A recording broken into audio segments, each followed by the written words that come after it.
Good morning, students. Today we are going to start next group, that is group 16. So we are going to discuss group 16 elements. Group 16 elements. Dear students, group 16 elements are called as chalcogens और oxygen family. Group 16 elements को या तो oxygen family कह सकते हैं, oxygen family और चाल्कोजेंस. चाल्कोजेंस जो है इसका मीनिंग होता है और फॉर्मिंग. क्या मीनिंग होता है इसका इंग्लिश लैंग्वेज में? और फॉर्मिंग. और फॉर्मिंग क्यों बोलते हैं इनको? Because most of the elements of this group, इसमें क्या आप देखेंगे ऑक्सीजन है, सल्फर है, सेलेनियम है, टेलोरियम है, पोलोनियम है. तो मोस्ट ऑफ द एलिमेंट जो प्रेजेंट होते हैं हमारे in form of ores that are present in form of sulphides and oxides.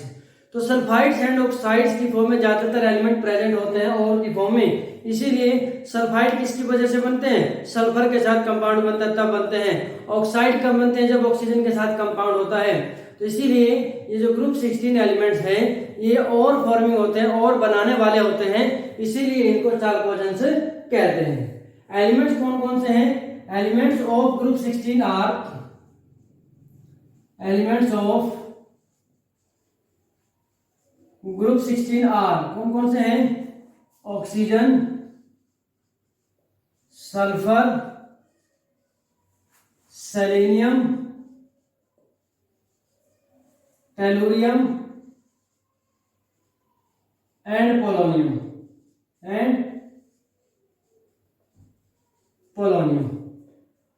P block elements हैं. तो ग्रुप 16 एलिमेंट्स क्या है? नॉन मेटल्स होते हैं, बट टॉप टू बॉटम जाते हैं नॉन मेटालिक करेक्टर डिक्रीज होता जाता है.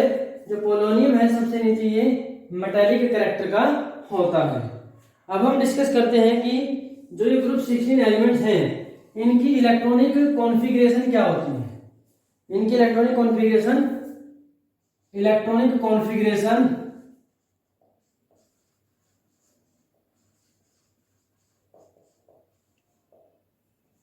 इसमें देखेंगे सबसे पहले है oxygen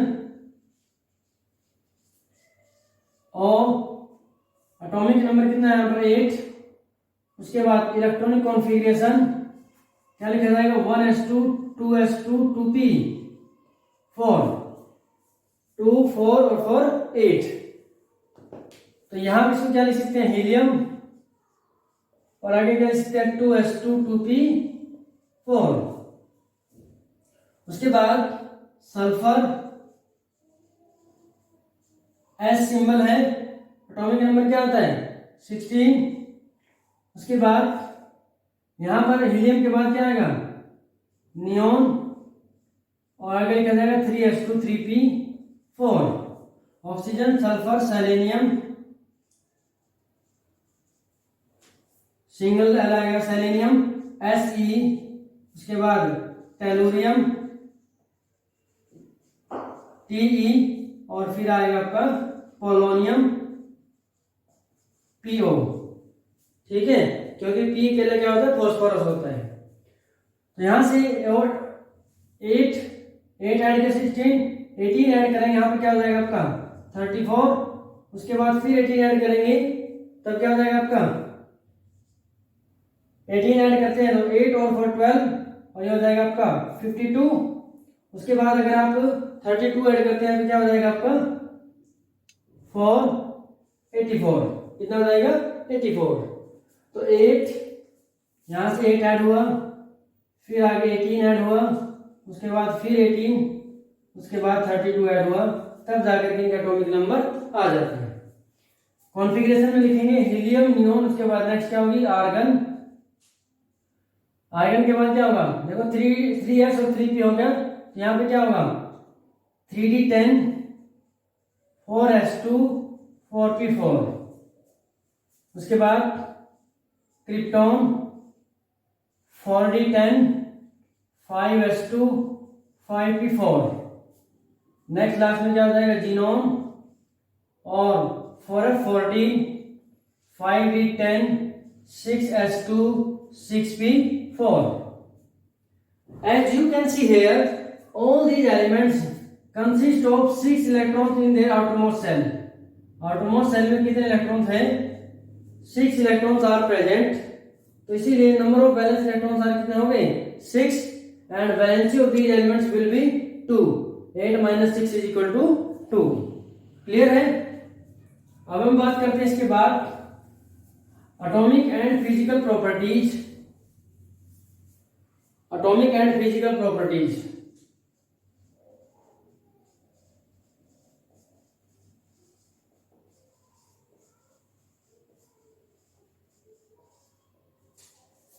first is atomic and ionic radii. Atomic and ionic radii. Atomic and ionic radii of group 16 elements are lower than that of group 15 elements. As we move from left to right in a period, atomic size decreases. तो group 15 elements पहले आते हैं, group 16 right में होते हैं. तो group 16 elements की जो एटॉमिक और आयनिक रेडियाई है वो ग्रुप 15 एलिमेंट्स से क्या होती है? कम होती है. क्लियर है? सेकंड, उसके बाद हम बात करेंगे ionization enthalpy. Ionization enthalpy.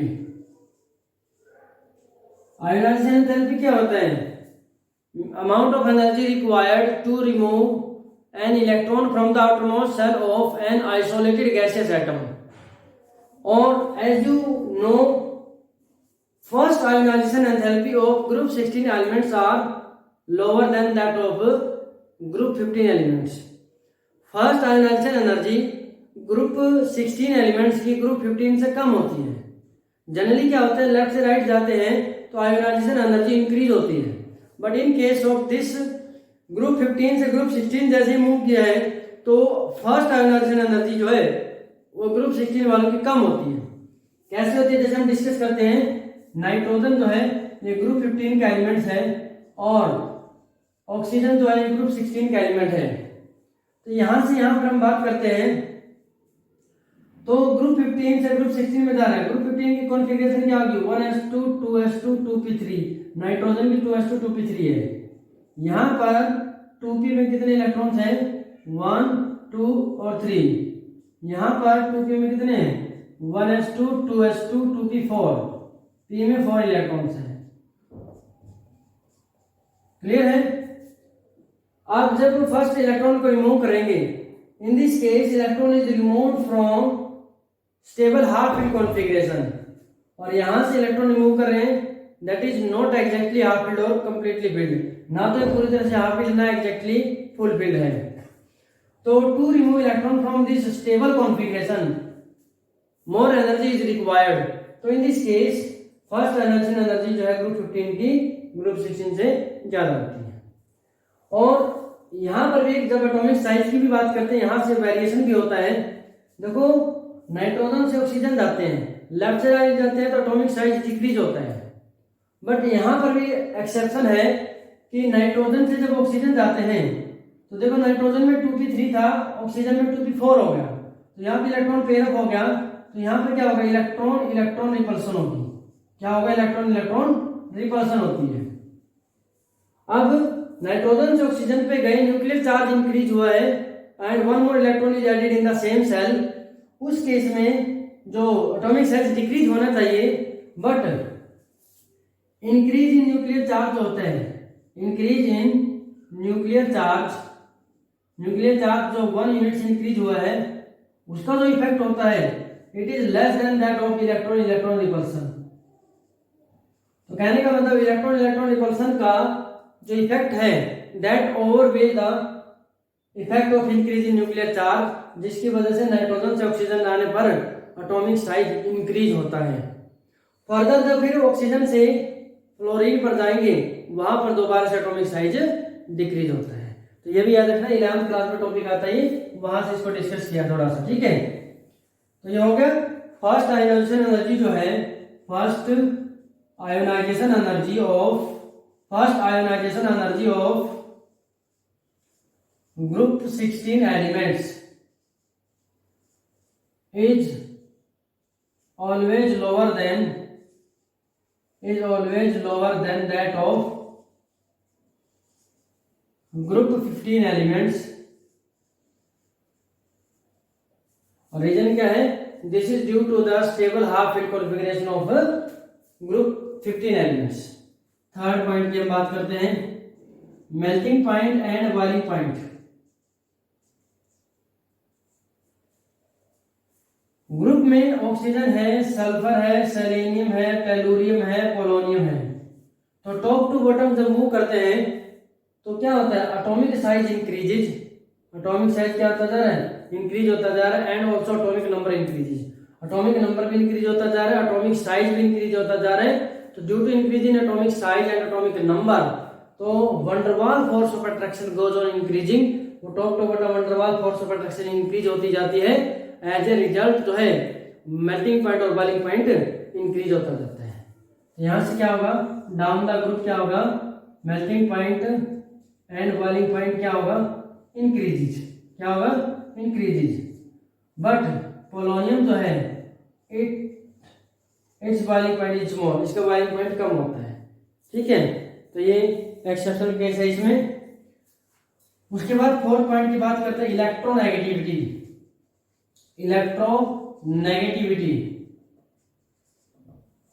Electronegativity आपको पता है कि top to bottom in a group electronegativity goes on decreasing tendency to attract shared pair of electrons towards itself decrease होती जाती है due to increase in size and decrease in electronegativity। ठीक है, उसके बाद फिफ्थ पॉइंट की अगर हम बात करें, allotropic nature, allotropic form. Oxygen जो है एलिमेंटल स्टेट में ऑक्सीजन O2 डाई ऑक्सीजन की फॉर्म में प्रेजेंट होता है और O3 ओजोन मॉलिक्यूल की फॉर्म में भी प्रेजेंट होता है। सल्फर जो है सल्फर जो है ऑर्थोरोम्बिक और अल्फा और बीटा मोनोक्लिनिक, ऑर्थोरोमिक और अल्फा बीटा मोनोक्लिनिक फॉर्म में प्रेजेंट होता है। ऑक्सीजन जो है O2 की फॉर्म में भी होता है और O3 की फॉर्म में भी प्रेजेंट होता है। One more thing is that selenium जो है it is present in 8 form. इसकी 8 एलोट्रोपिक फॉर्म होती है, बट जो सिल्वर ग्रे है वो इसकी ज्यादा इंपॉर्टेंट होती है, विच कंडक्ट इलेक्ट्रिसिटी, जो इलेक्ट्रिसिटी को कंडक्ट करती है। तो ये हमने पढ़ाया atomic and physical properties. Now we are going to discuss oxidation states. हम लोग किसको डिस्कस करेंगे?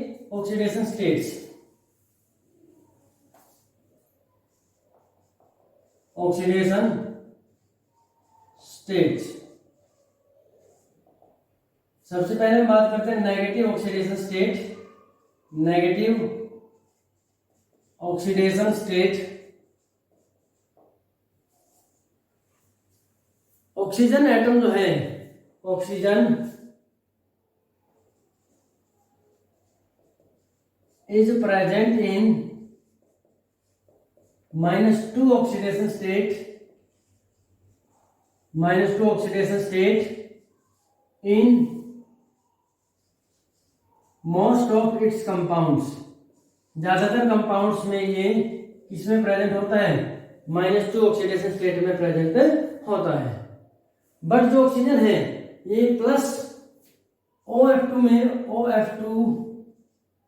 इन OF2 मॉलिक्यूल ऑक्सीजन डाइफ्लोराइड, इसका नाम क्या हो जाएगा? Oxygen difluoride.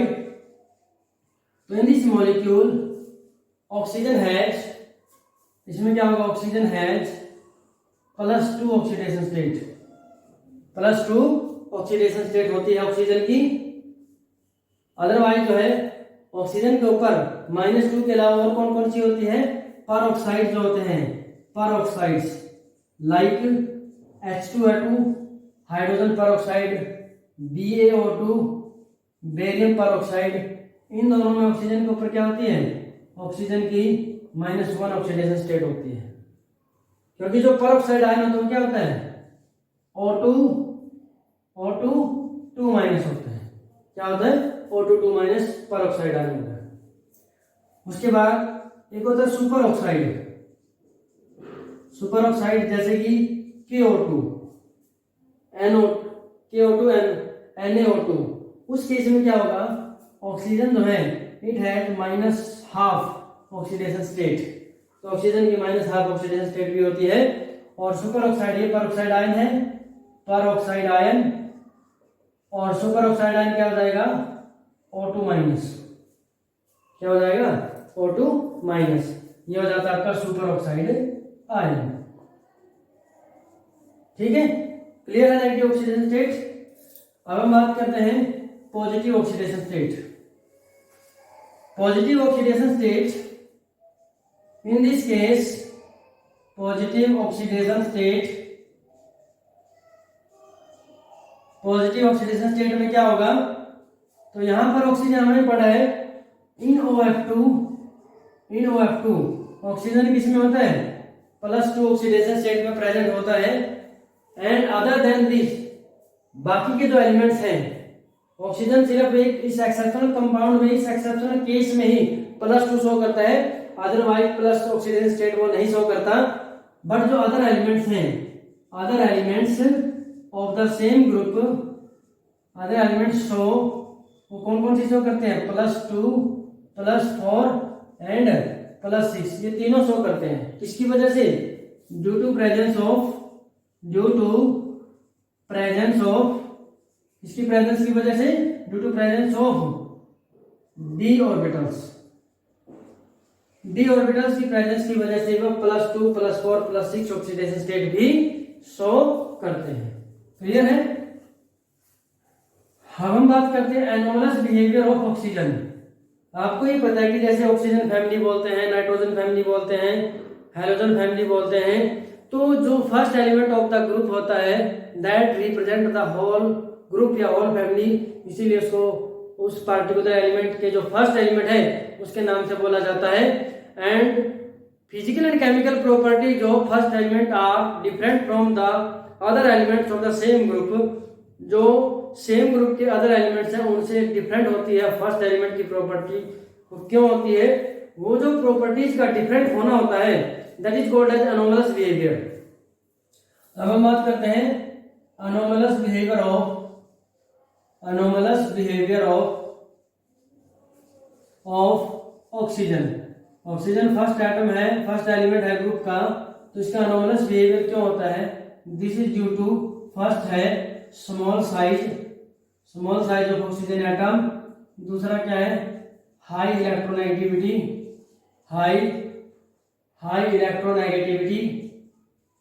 और थर्ड क्या है, third is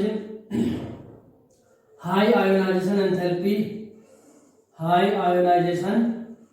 enthalpy, and fourth is absence of d orbitals. So due to these properties, first element of the group like oxygen यहाँ पर है, तो this show anomalous behavior with respect to other elements of the same group. Clear है। अब हम बात करते हैं कंपाउंड्स की, केमिकल ट्रेंड्स की, केमिकल बिहेवियर की। सबसे पहले हम बात करेंगे फॉर्मेशन ऑफ हाइड्राइड्स,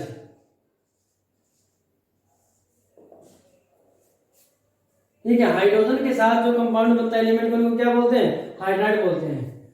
तो group 16 elements form hydrides of formula, इस फॉर्मूला को बनाते हैं ऑफ फॉर्मूला H2E, इस फॉर्मूले को बनाते हैं H2E फॉर्मूले का हाइड्राइड बनाते हैं। तो क्या बनाएंगे, H2O हो गया, H2S, H2SE, H2TE and H2PO। But फॉर्मूले को बनाते नहीं, हम मैंने डिस्कस करेंगे इसका H2S, H2O, H2TE यहाँ तक डिस्कस करेंगे, ठीक है।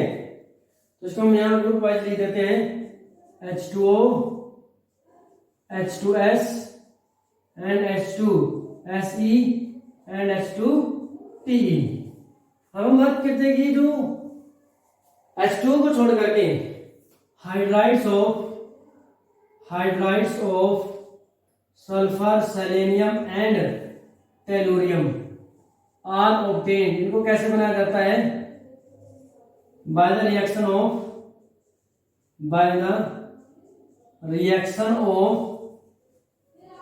डाइल्यूट सल्फ्यूरिक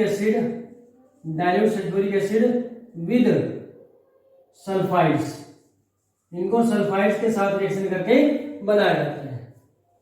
H2O कैसे बनता है? वाटर जो बनता है ऑक्सीजन और हाइड्रोजन गैस की केमिकल रिएक्शन से, इलेक्ट्रोलाइसिस से। जब जो है इलेक्ट्रोलाइसिस करते हैं वाटर की, H2O और O2 बनता है।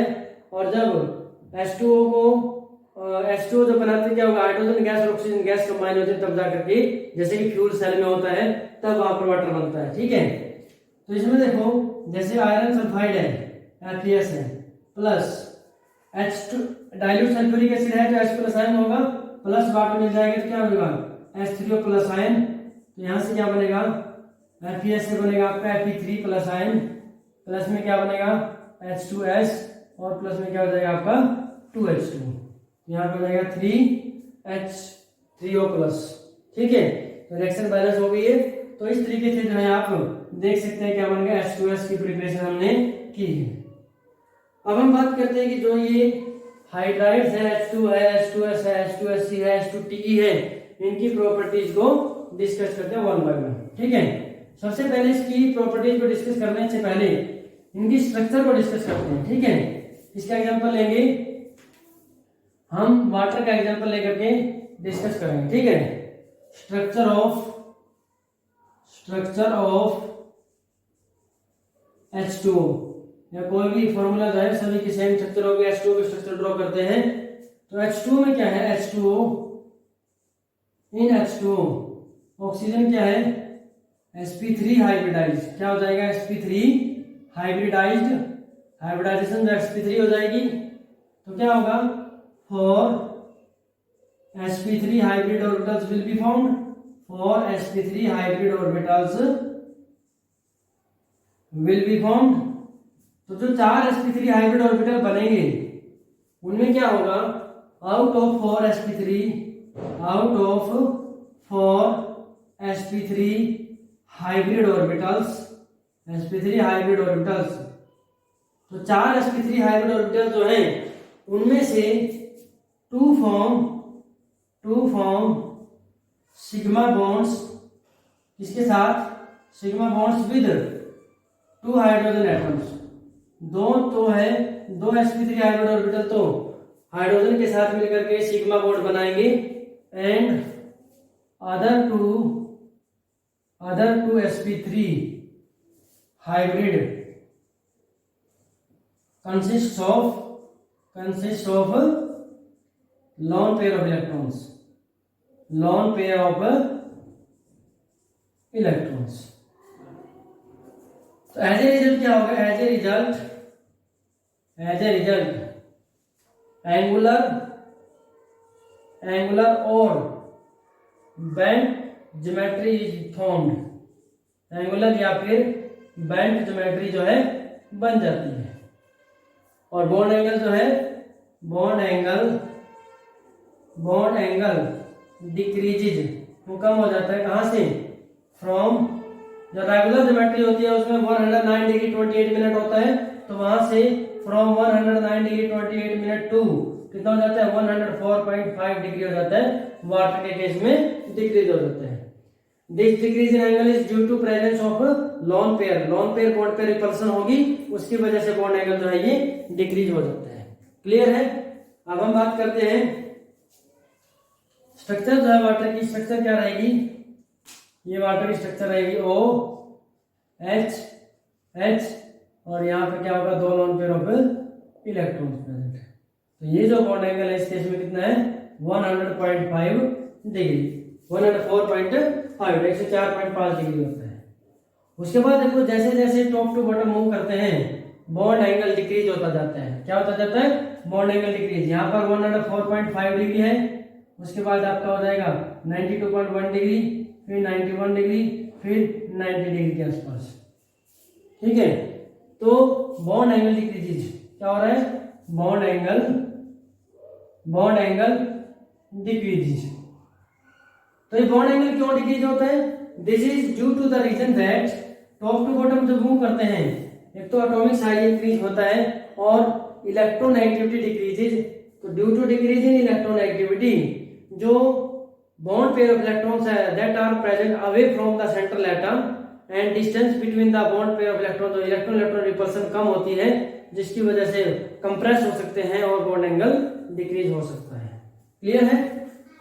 अब हम बात करते हैं इनकी properties, characteristics properties of hydrides. Characteristics properties of hydrides. तो फर्स्ट प्रॉपर्टी की हम बात करेंगे। फर्स्ट प्रॉपर्टी इज वोलेटिलिटी,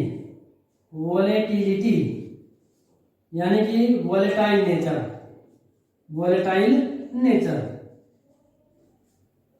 ठीक है, तो वोलेटिलिटी जो है, वोलेटाइल नेचर जो है, H2O है, जैसे H2O से H2S है, उसके बाद H2SE है, H2TE है, H2PO। तो क्या होगा, टॉप टू बॉटम जब जाते हैं तो वोलेटाइल नेचर क्या होती है? डिक्रीजेज, यानी कि वोलेटिलिटी डिक्रीज होती जाती है। तो वोलेटिलिटी किसके इनवर्सली प्रोपोर्शनल होती है? बॉइलिंग पॉइंट के इनवर्सली प्रोपोर्शनल होती है।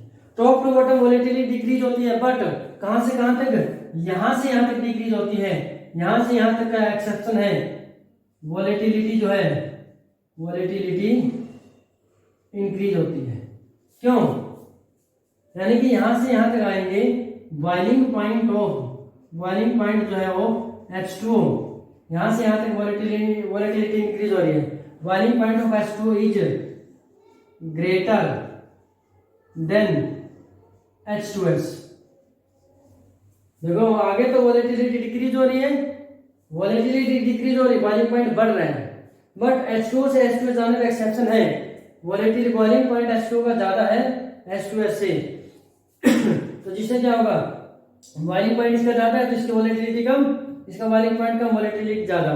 तो इसलिए H2O से H2S में वोलेटिलिटी इंक्रीज होती है। Boiling point of H2O is greater than H2S किसकी वजह से है? Due to presence of hydrogen bonding in H2O molecules. Water molecules में हाइड्रोजन बॉन्डिंग प्रेजेंट होती है, जिसकी वजह से वोलेटिलिटी क्या होगी?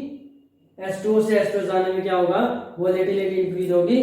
बॉइलिंग पॉइंट वाटर का ज्यादा होता है, H2S का कम।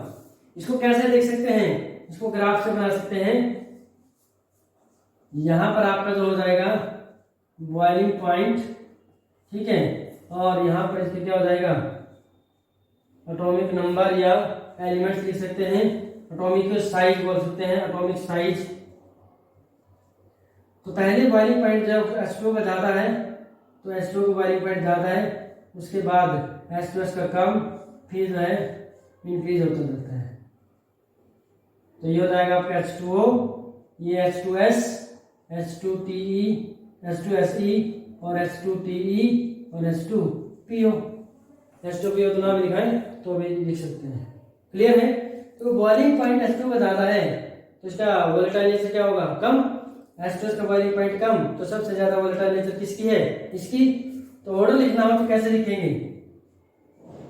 H2O जो है इसकी वोलेटिलिटी ज्यादा है, किससे? ये H2O का बॉइलिंग पॉइंट ज्यादा है, वोलेटिलिटी कम, तो H2S की वोलेटिलिटी ज्यादा है H2O से। उसके बाद फिर क्या होगा? H2SE, फिर H2TE, उसके बाद H2PO। तो अगर सिंपल एक ऑर्डर में लिखें तो क्या हो जाएगा? H2S की ज्यादा है, फिर H2O की है, और फिर H2SE की, और सबसे कम H2TE की। इस तरीके से इसको लिख सकते हैं। ये order of decreasing order of volatility. Clear है? नेक्स्ट में बात करते हैं second point, that is acidic character. इसकी बात करेंगे, एसिडिक कैरेक्टर। एसिडिक कैरेक्टर जो होता है, second point is acidic character.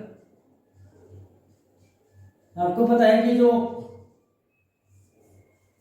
Hydride के ग्रुप की 16 की सारे क्या है, एसिडिक इन नेचर है। कैसे है, जैसे H2S है, ये किस में डिकम्पोज होगा, H plus plus HS minus.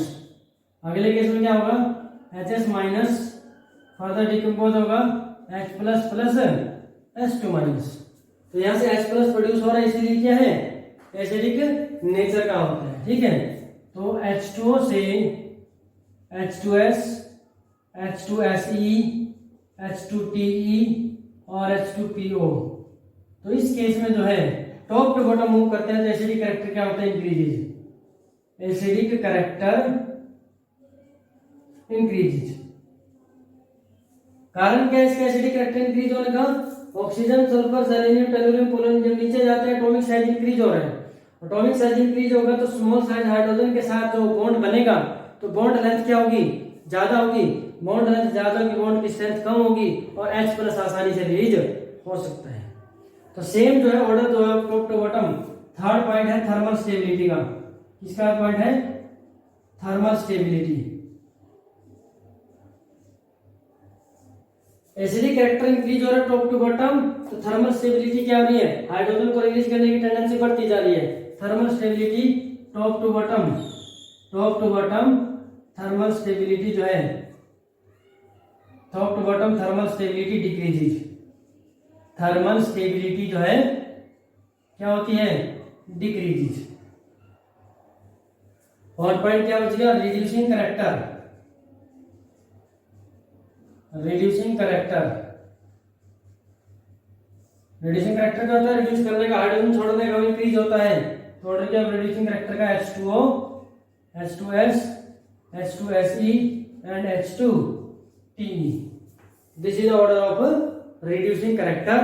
और थर्मल स्टेबिलिटी का ऑर्डर लिखना हो तो उल्टा हो जाएगा, H2TE ये सबसे ज्यादा है, H2SE से कम और H2 रिड्यूसिंग कैरेक्टर जो इंक्रीज होता जा रहा है। और टॉप टू बॉटम की अगर बात करें थर्मल स्टेबिलिटी जो है वो डिक्रीज होती जा रही है, decrease. H2O, H2S, H2SE, H2TE thermal stability decrease होती जा रही है और ये आपका रिड्यूसिंग कैरेक्टर इंक्रीज होता जा रहा है। और top to bottom reducing character का ऑर्डर है और एसिडिक कैरेक्टर का दोनों सेम है। ठीक है, क्लियर है। तो डियर स्टूडेंट्स, नेक्स्ट टॉपिक हम नेक्स्ट लेक्चर में शुरू करेंगे oxides. So I think this is very interesting and you have to practise this. So this is enough for today. Thank you and have a nice day.